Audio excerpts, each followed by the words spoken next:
Assalamualaikum warahmatullahi wabarakatuh. Salam sejahtera, semoga sehat selalu.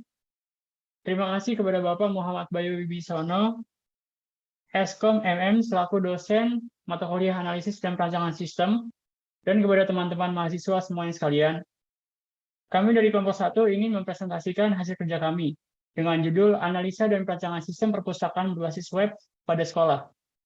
Sebelumnya, izinkan saya memperkenalkan anggota kelompok 1 yang terdiri dari Irfan Darsi Ahmaditama dengan NIM belakang 126, Nadira Jasmine Nurrahma dengan NIM belakang 138, Zahra Nisa Anindra Putri dengan NIM belakang 147, Salma Najwa Hanifah dengan NIM belakang 162, Bima Setio Havano Yulianto dengan NIM belakang 153.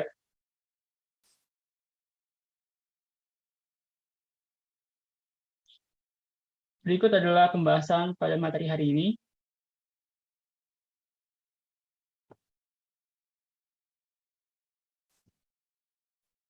Kita masuk ke bagian pendahuluan.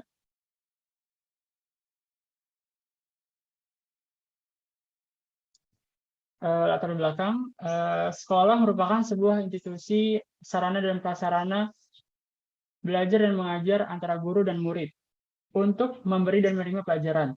Pekerjaan sekolah saat ini terbilang cukup sulit untuk dikerjakan, karena apa yang diajarkan oleh guru berbeda dengan soal pada pekerjaan rumah, sehingga para murid membutuhkan referensi tambahan untuk menyelesaikannya.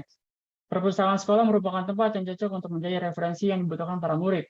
Akan tetapi, tidak banyak murid yang berkunjung ke perpustakaan disebabkan oleh konvensionalnya sistem pengarsipan data dan peminjaman buku. Hal ini dapat terjadi karena arsip data yang tidak tersusun secara rapi, maupun bencana alam yang melanda sekolah tersebut, sehingga menyulitkan proses rekap data buku serta data-data penyimpanan buku yang berantakan. Dari permasalahan di atas, maka sekolah yang masih menggunakan cara konvensional tersebut harus segera beralih ke cara baru, agar dapat meningkatkan pelayanan perpustakaan sekolah serta menarik minat para murid. Hal ini dapat diatasi dengan adanya teknologi informasi dan komunikasi. Pada penelitian ini, kami membuat sistem perpustakaan berbasis web sebagai solusi untuk meningkatkan efisiensi dan efektivitas proses di perpustakaan. Dan pemanfaatan sistem informasi dapat meningkatkan kualitas layanan, baik kecepatan maupun kualitas informasi yang diberikan untuk mengelola atau menjalankan operasional perpustakaan. Dengan adanya sistem perpustakaan berbasis web yang memanfaatkan internet sebagai media pelayanan, maka dapat memudahkan karyawan untuk memantau proses atau guru saat memberikan pembelajaran di sekolah terhadap murid secara optimal dan dapat diakses di mana saja.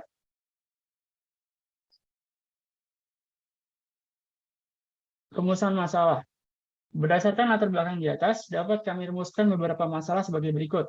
Yang pertama, bagaimana membangun sistem informasi perpustakaan berbasis website pada perpustakaan sekolah. Yang kedua, bagaimana kondisi sistem manual perpustakaan sekolah. Yang ketiga, bagaimana implementasi sistem informasi perpustakaan berbasis website pada perpustakaan sekolah.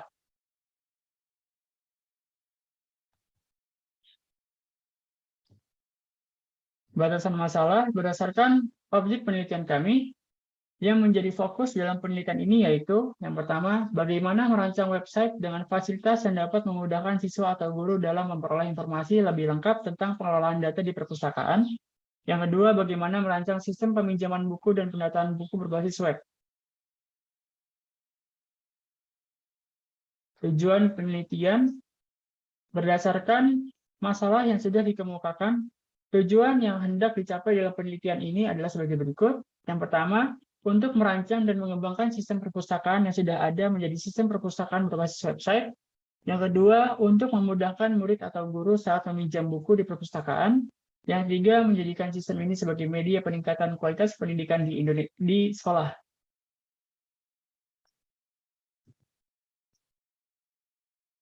Manfaat penelitian terbagi menjadi 3, bagi sekolahan, bagi akademik, dan bagi pembaca atau pengguna program.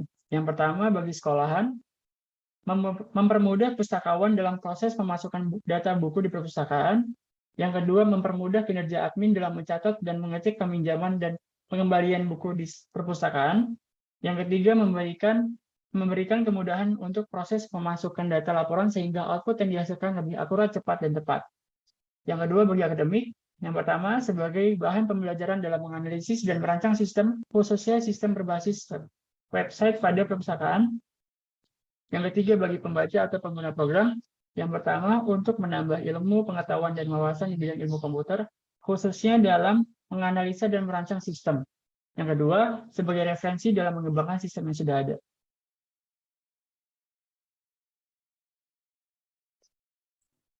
Selanjutnya, konsep dasar sistem informasi. Yang pertama, pengertian sistem informasi. Sistem informasi perpustakaan adalah elemen-elemen yang terkandung dalam organisasi, terdiri dari sekelompok orang, media, teknologi, prosedur, dan kontrol yang dapat digunakan untuk berkomunikasi, transaksi, dan memberikan informasi untuk membuat keputusan. Selain itu, sistem informasi juga merupakan seperangkat aturan yang membentuk sistem dalam penyajian data yang memiliki makna atau signifikan dan efektivitas yang berkaitan dengan kebutuhan pengguna.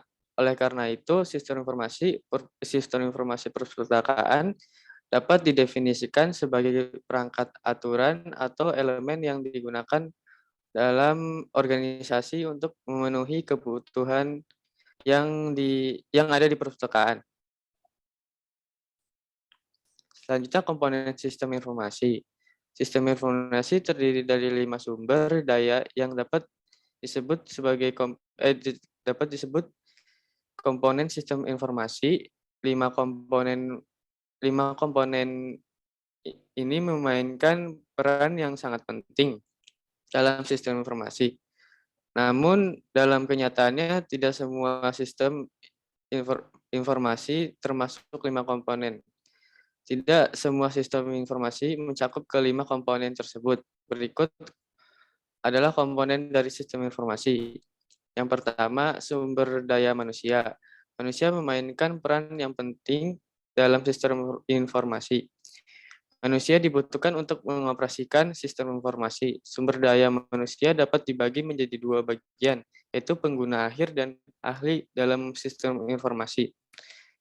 Yang kedua, sumber daya perangkat keras. Sumber daya perangkat keras adalah sumber peralatan yang digunakan dalam pemrosesan informasi. Semua peralatan digunakan dalam pemrosesan informasi. Yang ketiga, sumber daya perangkat lunak. Sumber daya perangkat lunak adalah semua seri perintah atau instruksi yang digunakan untuk memproses informasi. Sumber daya ini tidak hanya program, tetapi juga berbentuk prosedur. Yang keempat, sumber daya data. Sumber daya data tidak hanya bahan baku untuk memasuki sistem informasi, tetapi lebih sebagai dasar untuk melatih sumber daya organisasi. Yang terakhir, sumber daya jaringan. Sumber daya jaringan adalah media yang menghubungkan komputer, komunikasi, proses, dan peralatan lainnya, dan dikendalikan melalui perangkat lunak komunikasi. Sumber daya ini berbentuk media seperti kabel, satelit, dan manajemen jaringan, seperti modem, perangkat lunak, kontrol, dan prosedur jaringan. Struktur organisasi secara umum itu kepala sekolah, admin, dan pustakawan. Baik, selanjutnya untuk perancangan sistem. Next. Yang pertama, kita akan membahas mengenai kebutuhan sistem itu sendiri. Jadi setelah dianalisa, maka kebutuhan secara umum yang ada pada yang ingin dirancang itu sistemnya itu membutuhkan yang pertama itu perangkat keras, lalu yang kedua itu perangkat lunaknya. Di mana perangkat keras di sini kita membutuhkan satu buah PC dengan satu buah server. Dapat dilihat pada gambar yang di kiri, sebelah kiri, di mana fungsi laptop itu sebagai front-end halaman web untuk menjalankan front-end halaman web, lalu server itu berfungsi untuk menjalankan back-end atau halaman admin. Lalu di sebelah kanan itu untuk kebutuhan perangkat lunaknya itu ada operating system Windows 10 atau versi terbaru dengan fungsi sebagai sistem operasi dari sebuah laptop atau PC dan server. Lalu yang kedua, software PHP-MyAdmin sebagai pembuat database yang digunakan pada website. Lalu software XAMPP sebagai yang menjalankan MySQL dalam pembuatan halaman web. Lalu CodeBlocks digunakan untuk membuat source code dalam pembuatan halaman web, serta yang terakhir Microsoft Office yang digunakan untuk membuat laporan project. Oke, next. Baik, untuk rancangan sistem perpustakaan itu sendiri dilakukan dengan 3 tahap, yaitu yang pertama pembuatan ERD, lalu perancangan basis data yang di dalamnya sudah termasuk normalisasi, lalu perancangan DFD yang di dalamnya termasuk diagram konteks level 0 dan level 1. Next. Baik, untuk diagram konteks itu sendiri, di sini awal mulanya sistem perpustakaan sekolah itu akan memberikan input kepada admin berupa form admin, laporan anggota, laporan buku, laporan peminjaman buku, serta laporan pengembalian buku.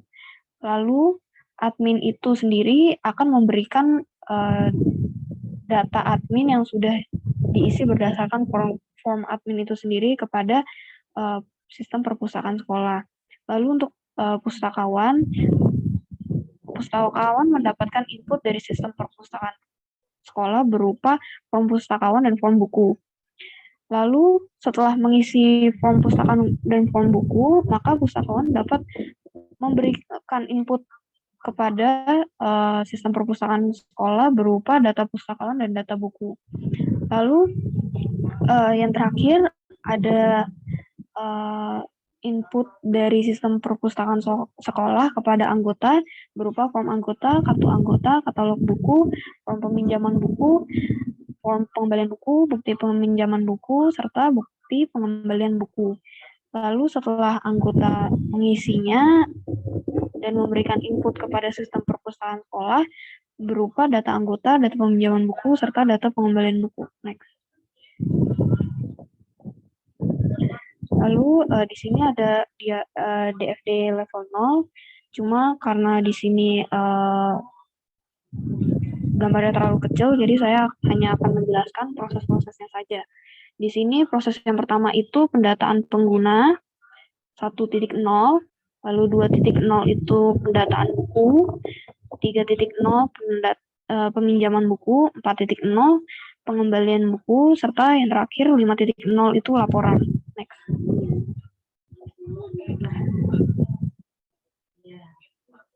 Oke, lalu untuk level 1 dari sisi pustakawan yang digambar sebelah kiri itu awal mulanya pustakawan pastinya akan melakukan registrasi terlebih dahulu untuk login. Jadi di sini sistem akan memberikan form yang harus diisi pustakawan, lalu pustakawan akan memberikan data yang sudah diisi berdasarkan form tersebut ke sistem, lalu sistem akan meneruskannya ke tabel pustakawan. Lalu selanjutnya 2.1 itu berupa input data buku, di mana awal mulanya itu sistem memberikan form buku kepada pustakawan, lalu setelah pustakawan mengisi form tersebut dan menghasilkan data buku, data tersebut akan diteruskan ke tabel buku yang ada di database. Lalu data buku tabel buku tersebut akan diteruskan ke proses selanjutnya, yaitu 5.2 cetak laporan buku, yang laporannya tersebut akan diteruskan ke admin.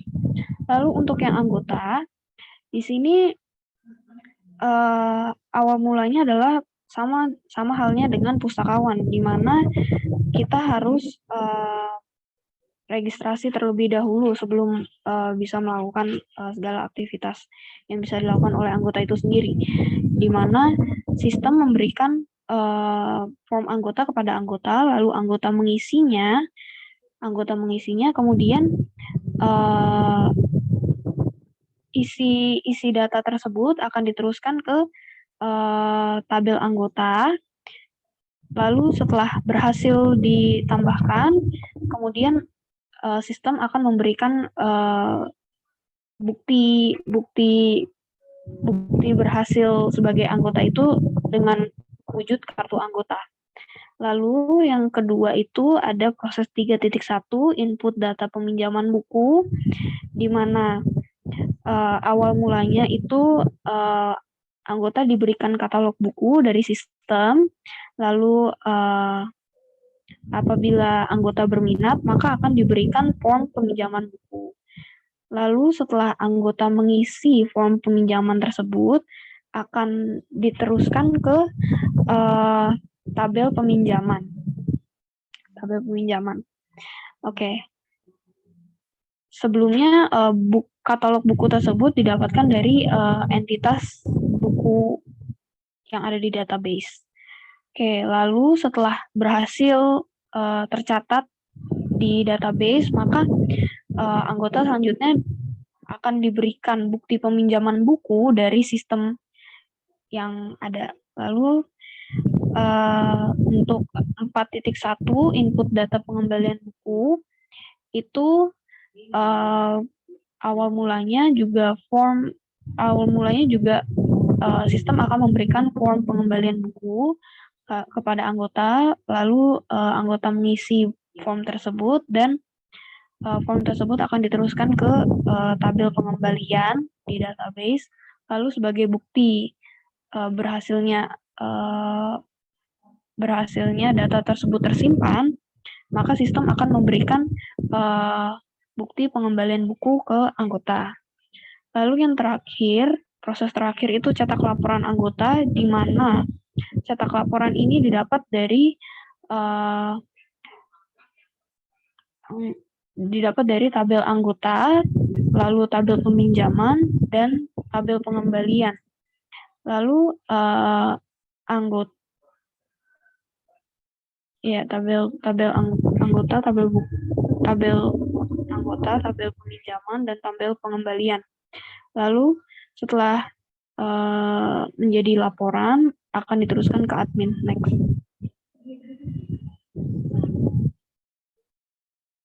Oke, lalu selanjutnya ada yang terakhir DFD dari sisi admin. Untuk DFD dari sisi admin itu yang pertama juga melakukan registrasi terlebih dahulu, lalu yang kedua di sini admin hanya menerima laporan-laporan dari tabel yang sudah tercatat di database, yaitu pertama ada laporan dari tabel anggota, lalu laporan dari tabel buku, laporan dari tabel peminjaman buku, serta laporan dari tabel pengembalian buku. Next.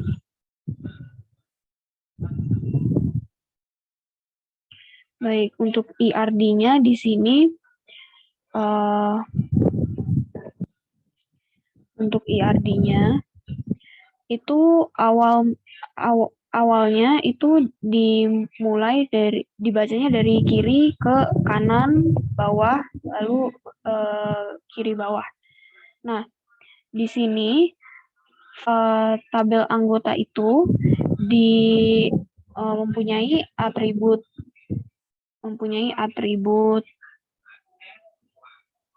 primary key, ID berupa NIS, lalu ada nama depan dan nama belakang, email anggota, password, alamat, jenis kelamin, dan nomor HP di sini menggunakan multi-value attribute.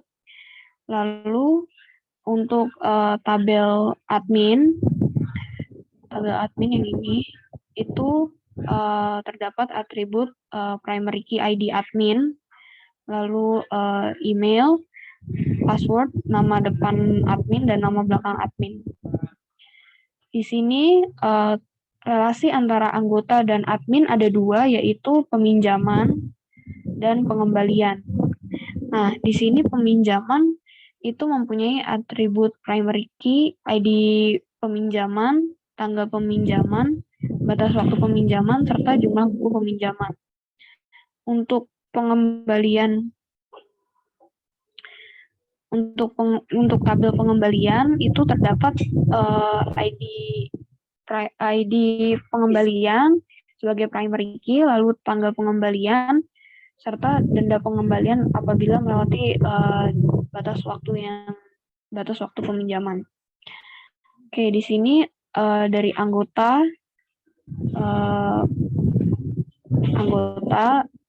ke admin itu one to many relasinya.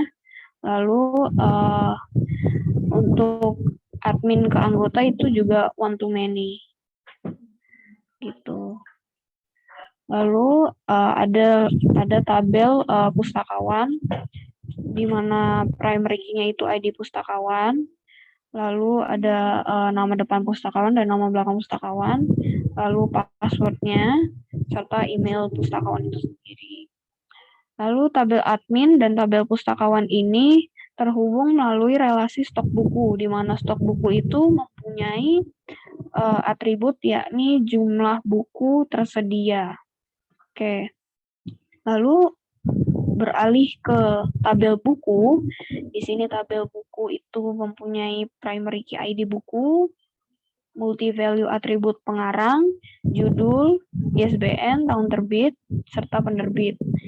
Nah, di sini relasi antara pustakawan dan buku ini one to many. Lalu yang terakhir untuk entitas kategori buku itu buku pastinya satu buku pasti memiliki satu kategori buku. Sebelum beralih ke kategori buku, saya akan menambahkan mengapa kita memerlukan ID buku sebagai primary key, kenapa bukan ISBN. Jadi satu judul buku itu bisa memiliki ISBN yang sama. Karena itu kita memerlukan primary key lain sebagai pengganti ISBN gitu. Jadi meskipun judul bukunya sama, tapi ID bukunya pasti berbeda. Oke, lalu beralih ke kategori buku. Di sini buku pasti memiliki satu buku pasti memiliki satu kategori buku, di mana atributnya itu ID kategori sebagai primary key, lalu jenis kategori sebagai atribut biasa.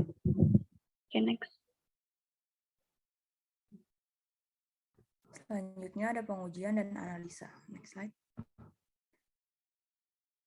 Proses pengujian merupakan salah satu bagian penting dalam prosedur perancangan sistem informasi.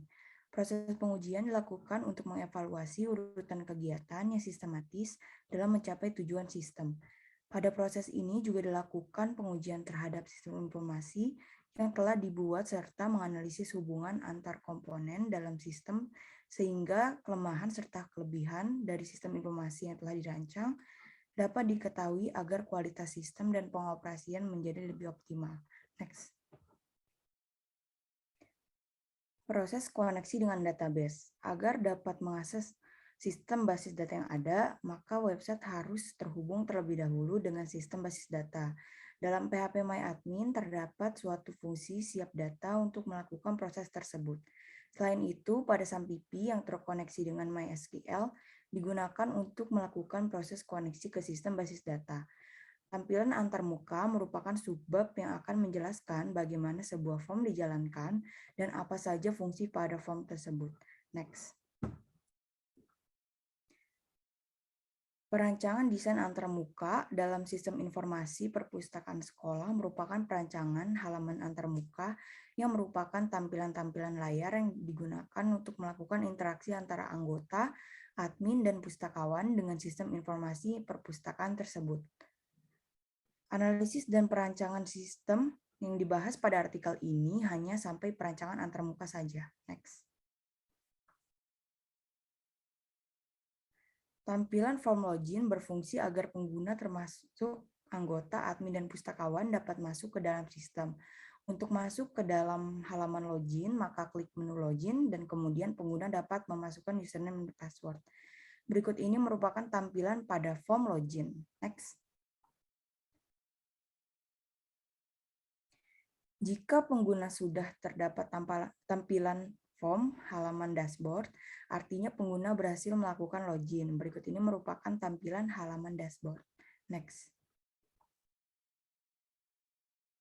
Pada tampilan form data anggota, admin dapat menambahkan, menghapus, atau mengedit data anggota. Berikut ini merupakan form pendataan anggota. Next.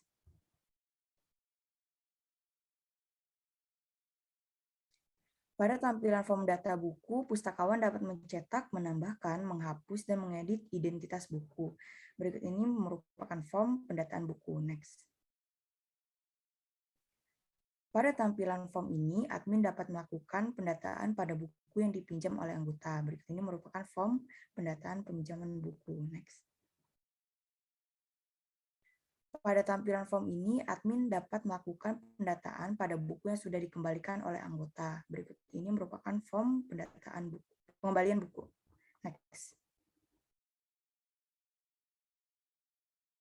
Pada tampilan form laporan peminjaman buku, admin dapat melihat rekap laporan peminjaman buku oleh anggota. Berikut ini merupakan laporan data peminjaman buku. Pada tampilan form laporan pengembalian buku, admin dapat melihat rekap laporan pengembalian buku oleh anggota. Berikut ini tampilan pada data laporan peminjaman buku. Next.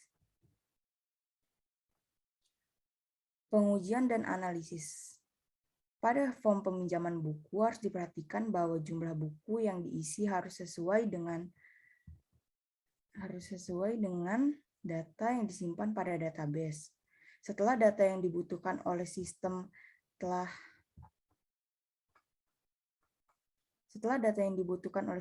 terisi, maka langkah selanjutnya adalah menekan tombol simpan yang akan meneruskan proses kelaporan peminjaman buku.